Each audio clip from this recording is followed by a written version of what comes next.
One, two, three. Quiet on the set. Hi, everybody.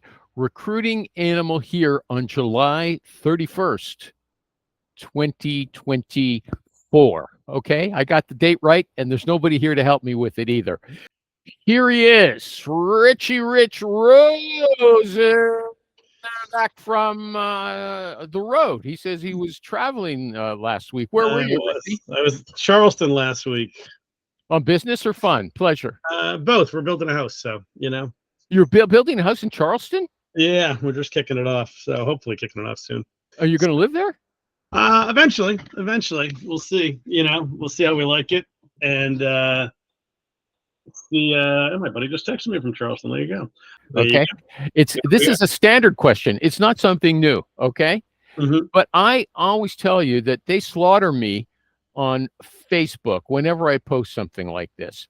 You know that JD Vance is getting in trouble for this thing he told Tucker Carlson 3 years ago about the cat ladies. Yeah. You want me to read it to you, or do you know? No, I know I know of the quote. Yeah, I'm gonna read it to you, so there's no question. He said, "The United States is being run by a bunch of childless cat ladies who are miserable at their own lives and the choices they've made, and so they want to make the rest of the country miserable too." Okay, now it's coming back to hurt him, but maybe only with the people who don't like him anyway. My question was, if you've got a candidate and someone did a search on that candidate's name, and this came up, I think that would put the kibosh on that candidate. What do you think? It's pretty strong. Even if it was a joke, it's more than a joke. I think it's more than a joke. Wow, my buddy just texted me, who's down in Charleston visiting. His son just got stung by a stingray. Jesus Christ. Wow. Okay, I'm not moving there. Yeah, seriously. Between the alligators, the stingrays, it's great. I mean, listen, I think everyone says a lot of stupid things at some point in their life. He's been doubling down on it, though, which is even dumber. But, Well, let me put it a different way then, since I don't want you to hem and haw. Your candidate wrote that, and it was discovered after the first interview, and they liked the person. Then they see this up there, and they say, "Rich, I don't know if we can hire someone who posts this kind of stuff. What are they going to do in our office? They're going to be so politically partisan. They're going to stir up trouble. Everybody's going to hate each other." What would you say? I mean, I've had situations like it happen. I mean, some companies just run away. I just had a situation not all that dissimilar, I suppose, happened. This company ended up hiring the guy because he's like, "Listen, I mean, this was taken out of context years ago, kind of thing." Dude, listen, most companies at this point run away from it. I think this whole cancel culture is kind of a little too far. But hold on a second. Could you say, "Look, Miss Hiring Manager, Billy is very active on social media, but he knows enough not to bring that into the office with him. I had a chat with him about it. He says that these are two separate lives." I don't know. You got to listen. If you're dumb enough to post inflammatory things like that on social media, you got to deal with the consequences. So, I mean, I'm not going to fight with a client personally over it. I mean, if that's how they believe it, you're going to end up, and the guy doesn't work out, it's just going to cost you. I don't know. At the end of the day is if they think it's going to upset the culture, it's going to upset the culture because they're going to make it that way. Okay. Here's another follow-up on that. If they haul that out and you didn't, that means you didn't do a check on this person's name on Google or whatever before you sent him or her out. Are they going to say, "Rich, you didn't do your job. I had to pull this out myself. You didn't warn us about this"? Some might, some don't. I mean, at the end of the day is, listen, I know every recruiter likes to claim they're like this holy saint that checks everything out, but they don't. I don't know anyone that actually does. All right. I mean, no recruiter, if you're busy, is Googling every single candidate. They just don't. And if it's not on the first page, you're not finding it. But if you do find it, you deal with it. Okay. Now you just hit me. You've got a doppelganger who's becoming very popular on social media right now. Yeah. You know what a doppelganger is? I do. Who are you talking about? Because he's told me that I use big words that he doesn't. He doesn't Wait, understand. Mike Israetel. Ah, I don't know. You know who he is? No. Okay, look him up. He's I'll Google him. okay. He's a bit more arrogant than you. Okay. Yeah. Okay.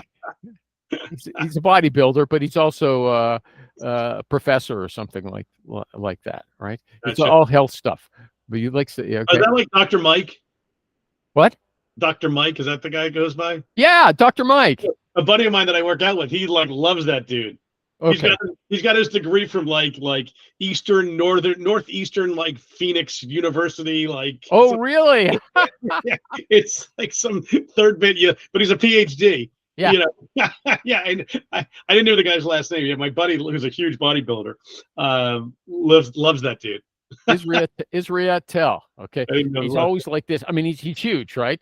Yeah. And he's always like this, but he makes pronouncements quite often going against the popular stuff. Like he says, seed oils, nothing's wrong with them, because all the other health fanatics say, oh, seed oils are terrible, stuff like that. Anyway, that's a guy for you. Okay. Do you have any issues you'd like to raise? Anything have come up that you issues I'd like to raise? No, but your comment about Googling people is interesting, because I'm finding more and more people. One, I listen. I wish we all Googled everyone we ever sent in, but it's just not a reality. In my opinion, it's just, at least maybe it should be. Who knows? But I don't know any recruiter that does it on a religious basis. But it's just interesting. I find everybody. He didn't mean because of their religion. He meant in a devoted way. Yeah. You got to be careful, Rich. You do, seriously, nowadays. No, but I find what's interesting in the market right now. I'm finding, it's a small world. People are well connected, and everyone's got an issue with everyone. And I've never seen so many people come back on candidates. They're like, I can't believe this company hired so and so, or this company did this, or everyone's just like throwing fire on the, oil on the fire, gas on the fire. It's like, you want to give us an example? You're losing me because I don't know what you're talking about. Well, Is it with the social media stuff? No, it was just like doing backdoor references from a candidate perspective. Like, I just find people are so eager all of a sudden to make themselves look good and put someone else down on a backdoor reference. And if you had one bad year, you would think this person was a pile of garbage. I've just had a lot of candidates lately where someone, knows someone who knows someone, basically. So they go and say, hey, what was the animal like? And they're like, oh, that person was lazy. That person couldn't do anything. That person was handed all the deals. And if you dig into it, and I just had this happen. I dug into it a little bit, because I was like, this person got hired, and I'm like, and these two people really didn't like her, but her boss loved her. And then I talked to someone else, and I was one of the people who didn't like her. I happened to know, so I called her, and I'm like, so what's the real story? Was it just, jealousy because she got accounts that you didn't get? And push comes to shove, that was a lot of it. But if you didn't dig, you would have thought this company made a horrible mistake by hiring this person. Really? So hold on, you didn't do the reference check. Your client called up some people who might know this candidate. Is that right? The client didn't do any reference checks, candidly, because they don't usually matter. So, I happen to do just get some due diligence on my own. And if I hear something bad, I want to make sure I'm not putting my client in a bad position, because I really like this client. So I just took it upon myself to start doing some checking. And, one guy did not like this person whatsoever.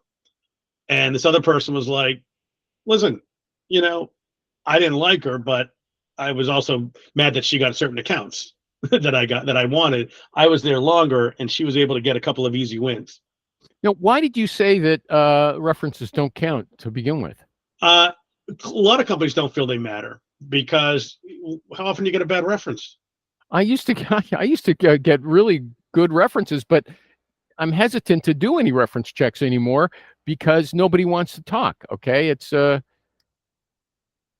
don't mind doing it. I mean, it's an easy BD call when you get to do them, actually. But everyone, their internal teams or their own the manager wants to do themselves, which I don't blame him. I'd want to do I it. think that's good. I'd be happy to pass it on to them. Yeah, but and they know that I'm not lying on behalf of my candidate.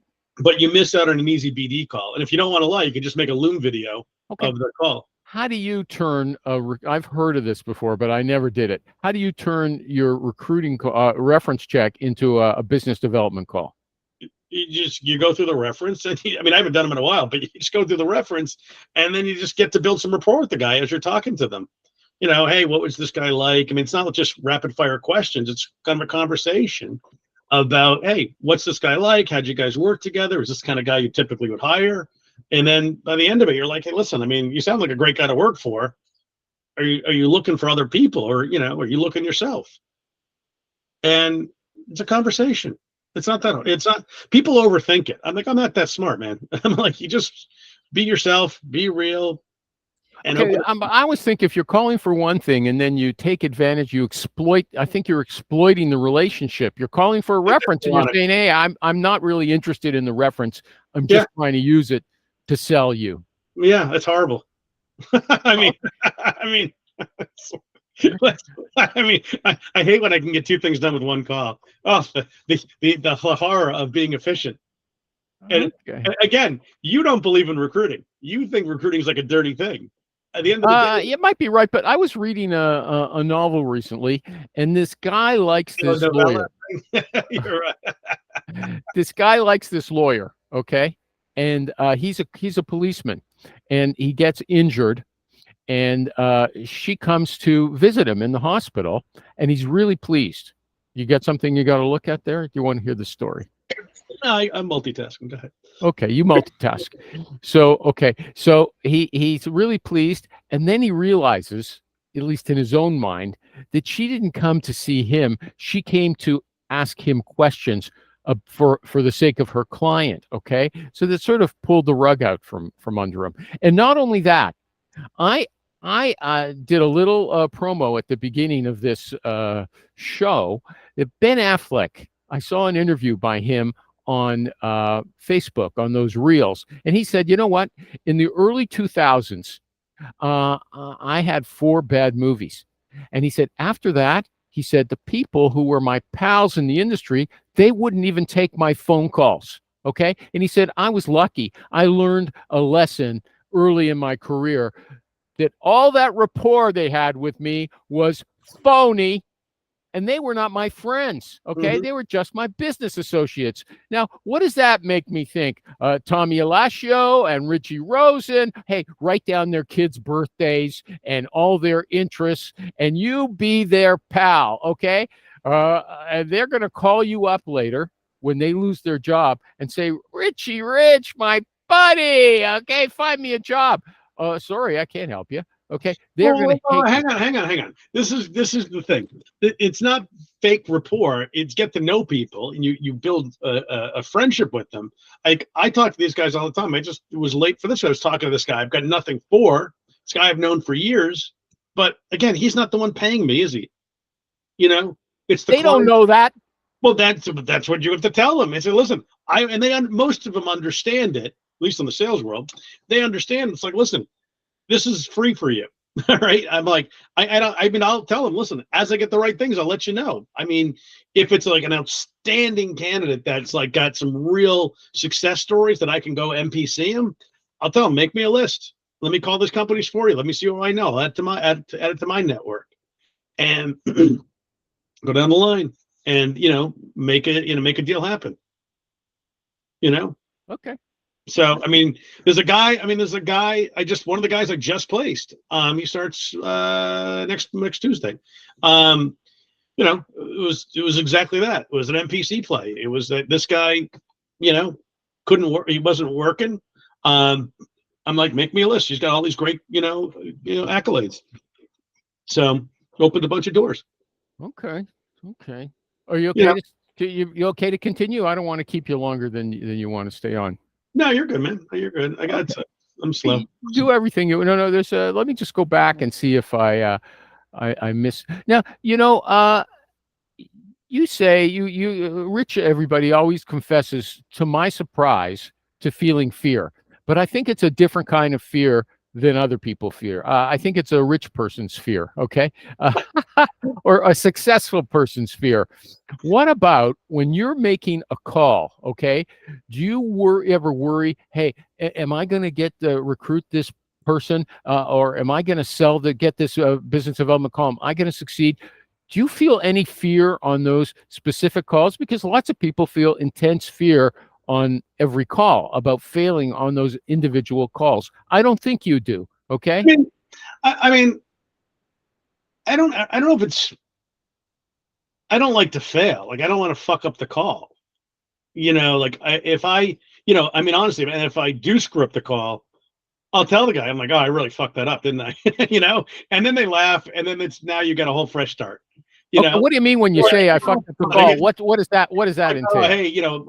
Hey, Mike, did I get you at a good time? And I'm like, oh God, I hate that fucking line. I'll just say it like that. And it's, again, I deal with sales guys, so like these are senior sales guys, so they all know, and I just laugh, and they'll laugh, and it just usually breaks the ice and say, listen, I'm just calling you. I got this amazing opportunity. I'd love to discuss with you. You got 10 seconds for me, and then they'll say, yeah, what do you got for me? Or I'll just go, they'll say no, and I'll go into it anyway. Doesn't really matter, but they'll say no and you'll start talking. Yeah. Just say, well, listen, if not now or not you, who do you know? I got this great role that's for X, Y, Z or doing X, Y, and Z. And then like, oh, well, that sounds interesting.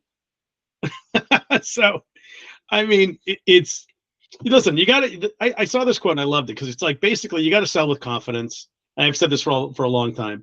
No one buys from incompetent or non-competent people, right? You don't want to go to a doctor that's not confident. You don't want to go to a surgeon that's certainly not confident. And listen, you don't want to trust your career to someone who's not confident. And if you go in all weak and like, oh, Mr. Candidate, will you please talk to me? They're going to just be like, dude, for what the fuck are you going to do for me? I gotta probably stop the swearing on this so you can help your editing. but the point is, it's like, listen, we got a job to do, and if you do this job right, you are truly helping people change their life, hopefully for the better. And if you don't think so, you probably shouldn't be in this job. It's okay. Well, first of all, Mike Israetel swears like crazy in his videos. Are you getting into bodybuilding now? Or you're starting to work out? Dr. Rich, okay. That's the W. That's where he got his PhD, everybody. Dr. Rich. Okay. Rich, you said something really interesting. You said a couple of minutes ago, you said, do you have 10 seconds for me? The guy will say no, and then you'll say, but it's you use it like as if he said, I'm not interested in making a move right now. And then you'll answer a different question. You'll say, well, who do you know then? Okay. So yeah. He says, I don't have any time for you. Okay. I'm busy. And you'll ask, well, who do you know? No. It's listen, the guy says, hey, listen, no, I don't have any time. I'm like, well, great. Well, listen, if not for you, who do you know? Because I've got this great opportunity who does X, Y, and Z. Or for X, Y, and Z, and then they're, wow, that's interesting. It's just ignoring. Ignoring. You ignored what he said. Yeah. It's like what everyone's wife does to them, right? So I mean, it's just the same thing. You just ignore it and move on. It's a gut reaction that people generally have, right? If a sales guy calls you, all right, I call you, hey, Animal, I've got this great stock for you. Great, thanks. See you later, right? All right, it's just an instant reaction. The guy could have Starlink for you or something. Insider shares at Starlink or some amazing company. All right, so it's, should you listen? Maybe. But if the guy just hangs up or you just hang up or you don't give him a chance, that's a different story. But most people don't just hang up. They'll train something as well. Like with the Ben Affleck story, mm-hmm. The people wouldn't even take his call. Recruiters will generally take your call. If they know who you are, they won't not answer the phone. Okay. So that's a bit different there. Which is why you should market into your niche and always have something going and always have some kind of, marketing campaign on LinkedIn or email or something floating around. Okay. But I really found that interesting what you did there. But what you said essentially, is, or what normally guys like you and Tom who love cold calling, isn't it always okay? This didn't work out. Just pick up the next call, make the next call. Well, Okay? It's not like you're shaken. You said you don't have the kind of fear that the pressure, working on you. That oh wow, that was awful. I was so worried during the call that the person would say no. That I have to relax for 5 minutes before I can pick up the phone again. Yeah, but you can't if you do that, and that's what so many recruiters do, and they don't get they're not productive. Because if you're going to sit there and worry about every call, you're never going to make every call. If you're going to worry, you just listen. You got to be like a goldfish and forget. Like a closer in baseball. If you had a bad outing, you lost the game. Okay, on to the next game. That's it. Okay. So, in other words, in answer to the original question, you don't feel pressure when you're making individual calls. Definitely not to candidates. Even when I'm doing client calls, BD calls, I probably feel a little pressure unless it's a referral that I don't really feel the pressure. But even then it's not a ton of pressure. It's the same kind of story. They're going to say yay or nay. Again, it's the same call. You're just asking for, some money up front, and you're going to solve their pain, and you're going to, have a little bit of a different talk track, but it's not really any different. Ready for another question? Fire away. Okay. People say it's great to finally meet you in person. And that's really good for business. But I wonder if it's true, because on the phone, you can focus on the business and end the conversation when, you're finished. If you're in person, you have to pretend you're an interesting person generally, okay, and support an extended conversation. No, that's not a problem for chatty people like you or Tom, I think. You could spend a night with somebody you don't know and have a good conversation for a while. But even so, you don't go out, you don't believe that meeting all these people is going to make a huge difference in your business relationship. No, I mean, listen, do I think it's a good thing to do? Yeah, to a degree. I don't do it. I just think it hasn't affected my business. Would I have made some more deals if I did it? Maybe, maybe not. I mean, candidly, there was like 3 clients I met in a row, and after I met them, one went out of business, one got fired, and one did something else, blew up. So I never worked with those companies again. Okay, but actually, when you finished your meeting, did you feel, hey, this is a special relationship? Yeah. I mean, I felt good about it, but I also was pissed I wasted an entire day for each meeting, essentially. Okay, so it doesn't mean it's going to lead to something. No, I mean, honestly, I don't. It doesn't breed loyalty either. These people think that once someone meets you, okay, I'm always going to use that recruiter. Yeah, I mean, listen, if you, build real rapport with them, like I've got some clients who I've got real rapport with, right? But most of them I don't. Most of them, listen, of course they're going to tell me they're going to use me, but when that need arises, and I didn't call them because I didn't know about it, they didn't call me, they didn't think about me.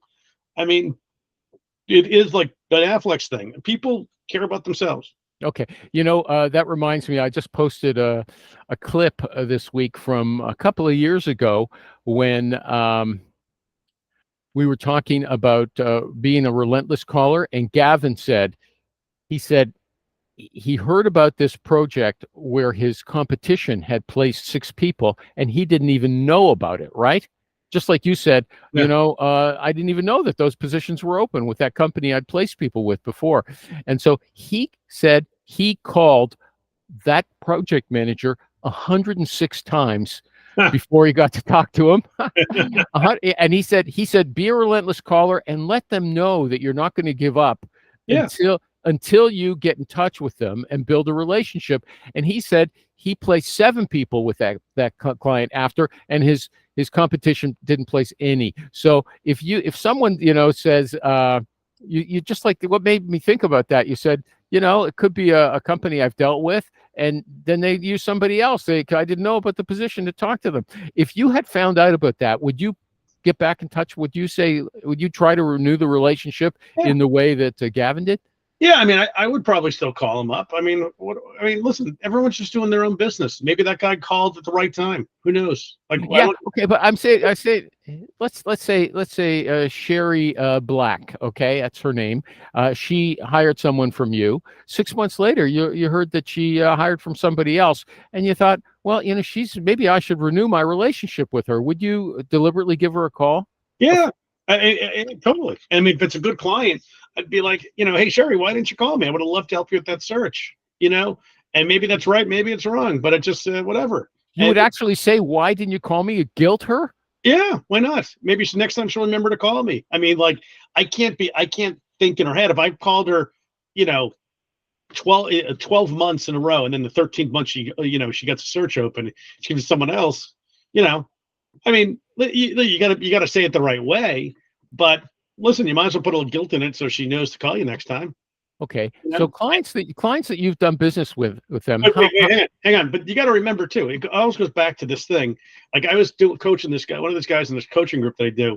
The guy, like, he thinks everyone's his buddy. And I'm like, so finally asked him, like, dude, you've got more friends than anyone I've ever met. I'm like, how are you still looking for jobs? And I'm like, so are they really your friends, or are they just like this, business associates? And they're acquaintances, they're business associates, they're business acquaintances. Like Sherry Black, to your person, that name, that's not a friend. That's someone who's trying to do business. Why would you take it personal? Who cares? No, hold on a second. You always tell us that with your clients, you make sure that you're a partner. You're not a transactional fly-by-night. That's what I want to be. It doesn't mean I am. Doesn't mean they view me as that. Okay. And I get some that do. I get some that don't. Now you've got your Ben Affleck story to tell that. Tell that sucker. Someone just told me this morning, like, he already moved back in with like Jennifer Gardner or something like that. No way. He's left J-Lo? Well, yeah, they're.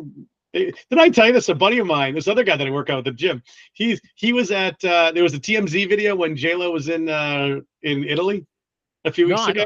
Whatever. This was my buddy's video. He sent it to me and a couple of guys, and someone sold it to TMZ. Wow. Yeah. Wow. He was like, come on. Okay. Personally, I like Jennifer Gardner better than J-Lo. Yeah, J-Lo seems like a head case. A head case? Yeah. Okay. She's good nuts. Did I ever tell you, I used to throw this ad around. I had a picture, I would send the candidates. It was a picture of J-Lo in between Mark Consuelo, or whatever that guy's name, whoever she was married to. Yeah. And A-Rod. And it said, your competition is closer than you think. I thought it was a great ad. Because it's right before she dumped him and started hooking up with A-Rod. So okay, yeah. Well, I think it was funny. I don't know. I did. Well, I didn't hear who the other person was until just a second ago. I was also thinking that Ben Affleck probably isn't any prize. Sure. Okay. Here's now. Richie Rosen places salespeople. Okay, so this might be a factor. But this guy was complaining. No, in fact, there was a survey of hiring managers, and came out very high about the things they don't like if you can't look them in the eye. Okay? I saw that, yeah. And that rules out people who are neurodivergent. Okay? Big word, wow.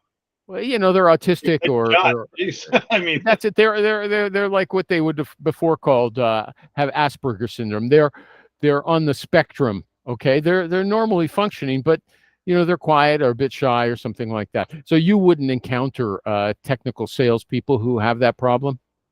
You could. I don't see them face to face often. So no. Well, does anybody ever call you back and say, "Rich, this guy sent me. He didn't look me in the eye while I was talking to him for the interview"? Yeah, I mean, occasionally get someone like that. And what would you say back to them? Listen, don't be biased against someone. They might just have their brain little different than yours. Yeah, I mean, listen, that's your bias. That's your bias. But you're going to throw out, 15 years of overachievement, or, the network this guy's built that's proven to be successful. Okay, that's what you'd throw data in his face, right? Yeah. I'm like, you met him. You're the one's going to work with him.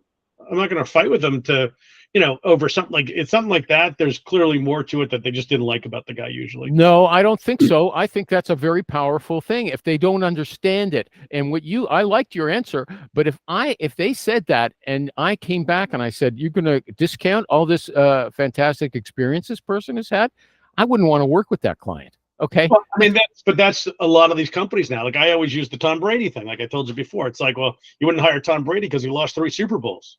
I mean, if you're going to look at it that way, yeah, he sucks. I mean, if you're going to look at it the real way, well, the guy won 7, or won 7 out of 10. It's all how you frame it, right? You tell people that example, yeah, which is very witty. I think it's great. And I mean, it hits home. It paints the picture, right? They see why. Like, all right, well, like I love these guys. Well, last year they moved. They had 2 bad jumps at a 15-year career, 20-year career. And I'm like, and I'm like, did you tell? And I always ask them, did you tell this candidate everything they need to know about this company? 100% truthful on everything? And they're like, maybe not. Well, there you go. Let me ask you something though. Does that ever change it? That Tom Brady example, does that ever sway anybody? It gets people to think. Okay, it gets them to think, but they don't change their minds. I mean, it's really good. I love it, but I don't think. I'd have to think about it. I don't. I mean, you might get your wife to change your mind, okay, but not someone who's going to pay you a bunch of money, okay? Yeah, you got to have a part of a bigger argument. It's a data point like anything else. If again, you get certain companies where, listen, one person says no, they all say no, and no one wants to fight the battle. No one wants to put their neck on the line to hire this guy, to hire a person. So, okay. You know what? I missed an opportunity today, okay, because we're coming to the end of the show. I listened to your interview with Michael Uhas. I told you about that. Mm-hmm. Thought it was great, okay? But I made detailed notes and a few weeks ago, and I had you were on vacation. He was globetrotting everybody in Portugal. Great photos, by the way, okay? And that Jeep one was really cool. The one that's sitting outside the car. Did you see that one? No, I don't remember that one. That was like my favorite shot. It was great. That and the trolley. Okay. So yeah, he was globetrotting. I listened to this interview. It was very good. And here's an interesting thing. Mike had to say almost nothing. You talked the whole time in a very interesting way. Okay. This is a virtue. This is why. And I said to him in the notes, I said, this is why Rich is successful. Okay. And he agreed with me. Okay. But the point is, I made detailed notes to follow up on stuff you said. Like he didn't hassle you like I do. Okay. So this would have been the perfect day for me. I got Rich on his own. I am going to hammer him with these things. Okay. So I'll have to wait for that another day. Next week. How I'm going to wrap up the show is we're going to talk about your training. Now, I have posted ads for you on LinkedIn. I don't know if you ever see them or anything like that. Okay. But probably not. Okay. I post this stuff and nobody ever reposts them, even if they're flattering. I'll repost. I don't know if I've seen those, but I appreciate you doing that. Okay. Gavin will like stuff, but he doesn't repost him. He's, and I have him shaking his hands and making his points, and they're very interesting as well. Okay. So we're going to talk. Rich is doing coaching for recruiters. Okay. He's got 2 different classes. He'll give you private coaching, one-on-one, and every Thursday morning at 8:45 a.m. Eastern time, he does a group online, right? Yeah, Trish. They don't come into that little office there and line up in front of your desk.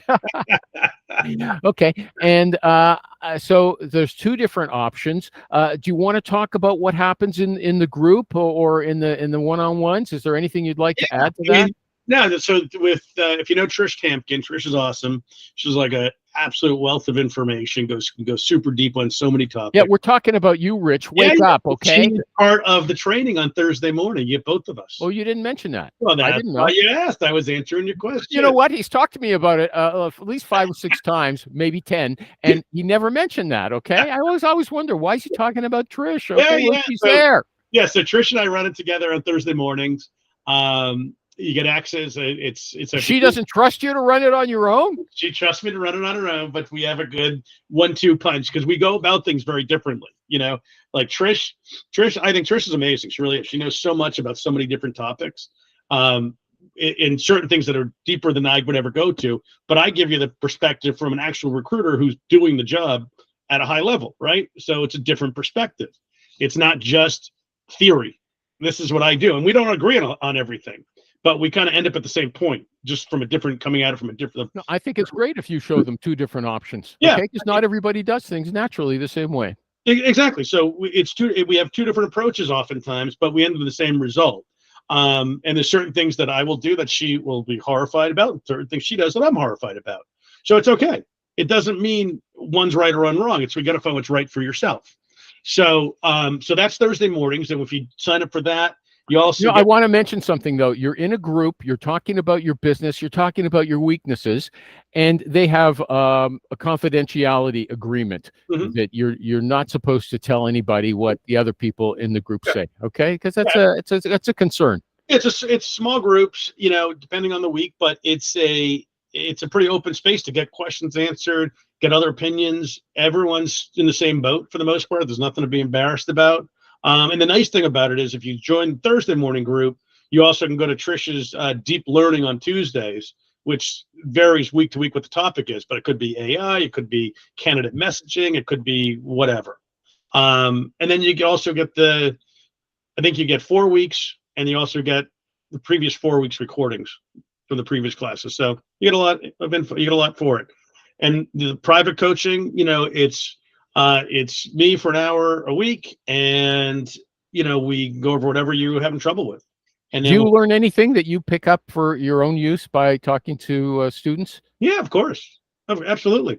I mean, honestly, I think some of the best people to talk to for experienced recruiters are rookie recruiters. They're looking at everything with fresh eyes, and you get biased. Like I know when I get in the slump, I go back to my absolute basics from day one MRI training, because you're just like, oh, I cut this corner, I cut that corner. So no, I think, listen, you can learn from everyone. I mean, I've told you a million times, I'm not the smartest guy. I'm not the best writer, definitely not the best talker. And yes, you are. Okay. I disagree with him. Okay. He is the best. I appreciate that. But no, I know guys that are far, far, far better than I, but they don't build nearly as much because they don't have the same work ethic and they don't work smart. And I can cut through all the bullshit for you and tell you what's going to work or not work. And like, if I had some people, like guys I know, they're younger recruiters, but God, they have such a great process, and they are, they've got different goals and stuff, but they have a different tack on how they do things, and it's amazing. It's just not my style. But if I had their process and my work ethic, I'd make twice the amount of money. Yeah. So yeah, sure. Okay. So any event, everyone's got their way to do it. But hold on a second. We left out the important part. If you want to inquire, and you can see that Rich is an easy guy to talk to. If you just ask him questions, he'll be happy to talk to you. You can get in touch with him, Rich, R-I-C-H, at cornerstonesearch.com. Cornerstonesearch.com, or Moore, M-O-O-R-E, Essentials. That's .com as well? Yes. Okay. And that's about it, Richie Rich. Glad to have you back. Excellent. I hope I have another chance to talk to you about that fantastic interview. I think I'm here next week. So okay. All right. You're home for a while. I think I'm home for 2 weeks. So take care. Awesome, buddy. See you. Bye-bye. Bye.